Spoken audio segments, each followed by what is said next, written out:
it's one of these things. I'm getting all these messages. People want to know, what do I think about Toney Freeman jumping ship from the IFBB and going to Inspire?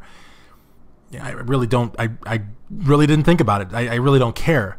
But I guess if I don't make a video, and I'm going to make a video because it's easier to make a video than write an article, people aren't going to stop bothering me. So here's what I think. I think that when you are a real writer, a real reporter, you have to be true to your craft. And in so doing, it's very easy to ruffle people's feathers. It's very easy to make enemies. It's very easy to burn bridges.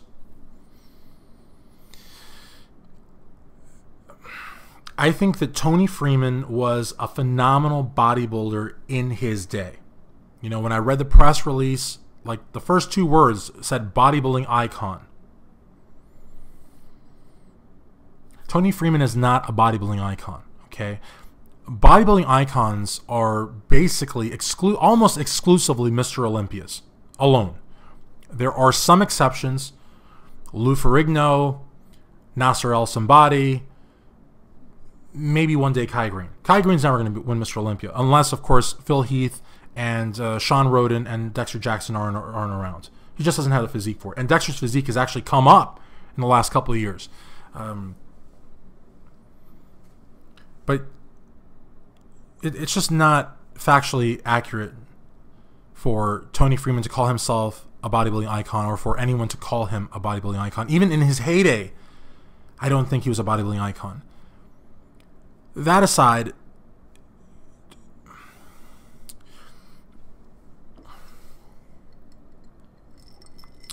if this seems forced, it really isn't. Because, like I said, I'm really trying to be true to my craft. I'm really trying to be objective. People watch me and listen to what I say. I'm a fat guy. Haven't been to the gym in like 3 weeks because I've been covering shows and writing articles and working in Cincinnati.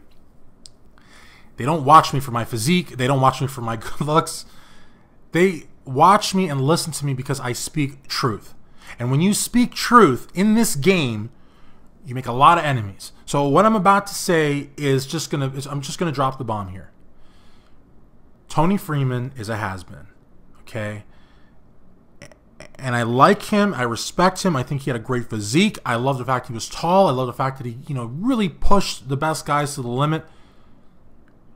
But at 49 years of age, declining placings, lack of real sponsors, the guy is washed up. And for him to go to another federation is not, like huge news. It's not.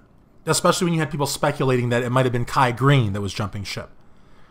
Same thing with NSL when they had this big hoopla about their Venice Beach, shindig or whatever. And all it was Jerome Ferguson, also in his late 40s or mid 40s. I don't know, but he's certainly in his 40s. Great guy. Fought like hell to get that pro card and finally got it. And maybe he wasn't getting the placings that he wanted, but realistically didn't deserve better placings at the national level, professional level. But for all the hoopla and all the Muscle Sport Mag, this and that, because Muscle Sport Mag seems to be very supportive of the Inspire Sports League, and I know Joe Pietaro and Greg Valentino may say they're not, that they're impartial, and that they are equally objective as far as IFBB. Listen, every week they're attacking the IFBB. I mean, let's be honest. Like look back, listen to the shows, guys. Really, be honest with yourselves, and at least if not with yourselves, be honest with the people, the public. You guys have a slant against the IFBB, and that's fine. I'm the pro IFBB guy, and you guys are like the anti or the questionable or whatever, the skeptical or the critics, whatever. But they're not tagging J.M. Mannion. They're not tagging Robin Chang. They're not tagging Gary Udit. They're tagging Lee Thompson and just the usual people that have issues, and not issues like they're nuts, but have issues with the IFBB. And they tag me, and I guess they always hope to elicit a comment. I never give one because, and I think Kevin Gretsch, the guy from the Canadian guy that lives in I was gonna say Maui, but it's a different island. He lives in Cyprus or somewhere. He was saying, why isn't Christian Duke commenting? I'm not commenting because I wouldn't give a post like that at the time of day. That's not to say that I agree with Bob Ciccarillo, because apparently Joe Pietaro says that Bob Ciccarillo calls him a retarded journalist. I'm not saying that. I'm just saying that I don't agree with all this NSL gabba wabba labba dabba zippy da doo da and GBO bullshit. I don't, because they're just second tier backyard federations in my humble, subjective, personal opinion, speaking only for myself, me, myself, and I. What was I talking about? Oh yeah, so when they made this whole shindig about the Venice Beach event, and it was just Jerome Ferguson, Logan Franklin, who's come back, or tried to come back, I don't know, and a couple of bikini girls, that wasn't a big deal. Just like, 49-year-old, declining placings, lacking any real sponsors, X-Man Toney Freeman jumping ship IFBB going to NSL is also not big news. So, and again, I like Toney. People are going to be like, how can you say you like Toney after what you just said? I like Toney. I'm a fan of Toney Freeman's. I love the fact he's a tall bodybuilder. I love the fact that he gave it his all. But he's a has-been. He's done. So if he wants to go and do some shows at the NSL and win some prize money, that's fine. I mean, nobody's going to care. I don't care.